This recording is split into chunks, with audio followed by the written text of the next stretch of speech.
ایک موقع پر حضرت جنید بغدادی رحمۃ اللہ علیہ نے فرمایا، 40 سال تک زہد و تقوی کی زندگی گزارنے کے بعد ایک دن میرے دل میں خیال آیا کہ اب میں اپنے مقصود میں کامیاب ہو گیا ہوں۔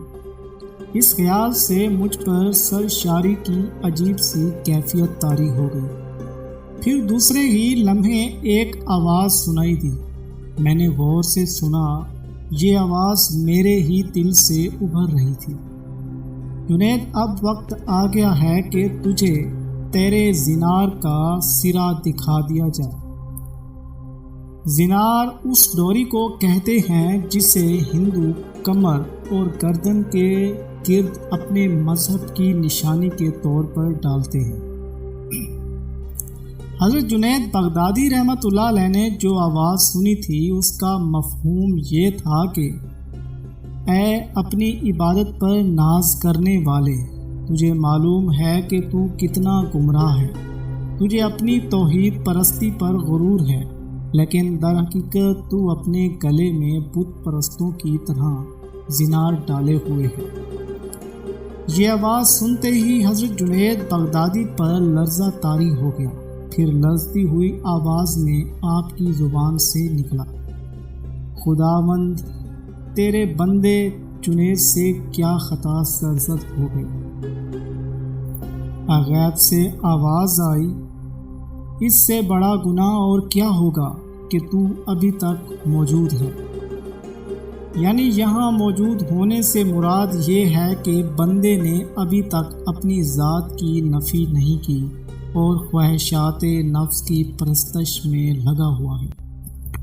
یہ آواز سن کر حضرت جنید بغدادی رحمۃ اللہ علیہ کی آنکھوں سے آنسو جاری ہو گئے۔ آپ رحمۃ اللہ علیہ نے سر جھکا لیا اور انتہائی ندامت آمیز لہجے میں کہا، جو وصل کے قابل نہیں ہے اس کی تمام نیکیاں گناہ ہیں۔ آپ رحمۃ اللہ علیہ مریدوں کی تربیت کے لیے اکثر یہ واقعہ سناتے ہوئے اپنے الفاظ دہرایا کرتے تھے۔ انسان کی معراج طلب یہ ہے کہ اسے وصال کی نعمت حاصل ہو، اور اگر اسے محبوب کی قربت حاصل نہ ہو تو اس کی ساری کوششیں رائگاں ہیں۔ اردو کے مشہور شاعر فانی بد ایوانی نے بھی معرفت کے اس نقطے کو بڑے دلکش پیرائے میں کھینچا ہے۔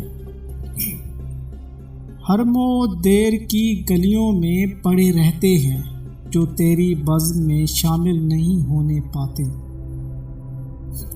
حضرت جنید بغدادی رحمۃ اللہ علیہ کی حیات مبارک میں پیش آنے والا ہر واقعہ درس عبرت تھا یا قدرت کی طرف سے دیا جانے والا ایک ناقابل فراموش سبق۔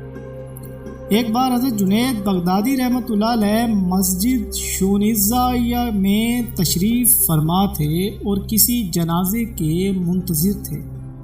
اسی دوران مسجد میں ایک فقیر داخل ہوا اور اس نے لوگوں سے مانگنا شروع کر دیا۔ فقیر کا یہ رنگ دیکھ کر حضرت جنید بغدادی نے دل میں سوچا، کاش یہ شخص کسی ایک کے سامنے اپنی حاجت بیان کرتا اور اس طرح تمام لوگوں کے آگے ہاتھ نہ پھیلاتا۔ ابھی آپ رحمۃ اللہ علیہ کی یہ سوچ ہی رہے تھے کہ میدان میں ایک جنازہ لایا گیا۔ حضرت جنید بغدادی نے نماز جنازہ ادا کی اور گھر تشریف لے آئے۔ پھر جب آپ رحمۃ اللہ علیہ رات کو سوئے تو ایک عجیب منظر دیکھا۔ حضرت جنید بغدادی رحمۃ اللہ علیہ ایک کمرے میں تشریف فرما ہیں۔ اچانک ایک گوشے سے کچھ لوگ برآمد ہوئے۔ وہ ایک لاش کو اٹھائے ہوئے تھے۔ پھر وہ لاش حضرت جنید بغدادی کے سامنے رکھی گئی۔ آپ رحمۃ اللہ علیہ بڑی حیرت اور خاموشی سے اجنبی انسانوں کا یہ عمل دیکھ رہے تھے۔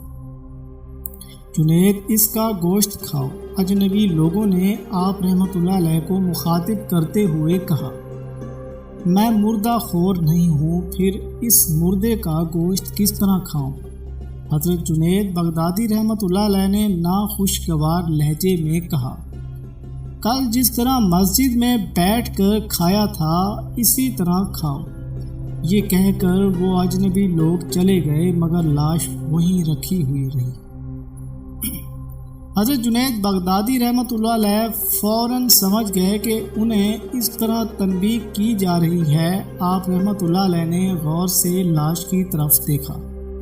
یہ اسی فقیر کی لاش تھی جو مسجد میں بھیک مانگ رہا تھا، اور جسے دیکھ کر حضرت جنید بغدادی رحمۃ اللہ علیہ نے اس دل میں سوچا تھا کہ کاش یہ شخص کسی ایک کے سامنے اپنا دست طلب دراز کرتا۔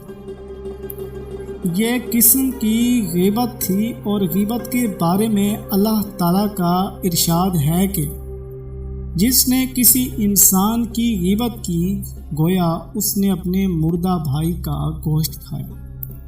اجنبی لوگوں نے اسی طرف اشارہ کیا تھا۔ حضرت جنید بغدادی رحمۃ اللہ علیہ نے خود کلامی کے انداز میں کہا، یہ تو غیبت کی سزا ہے۔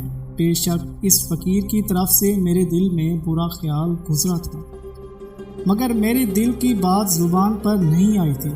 فوراً ہی ایک صدائے غیب سنائی دی، جنید تم جس مرتبے کے انسان ہو اس کے دل میں اس قسم کا خیال گزرنا بھی ویسا ہی گناہ ہے جیسا کہ کسی دوسرے انسان کے عملی طور پر سرزد ہو۔ یہ سن کر حضرت جنید بغدادی رحمۃ اللہ علیہ پر رکعت طاری ہو گئی، اور آپ رحمۃ اللہ علیہ نے نہایت عاجزی کے ساتھ توبہ کی۔ اے اللہ، میں نے اپنے نفس پر بڑا ظلم کیا ہے۔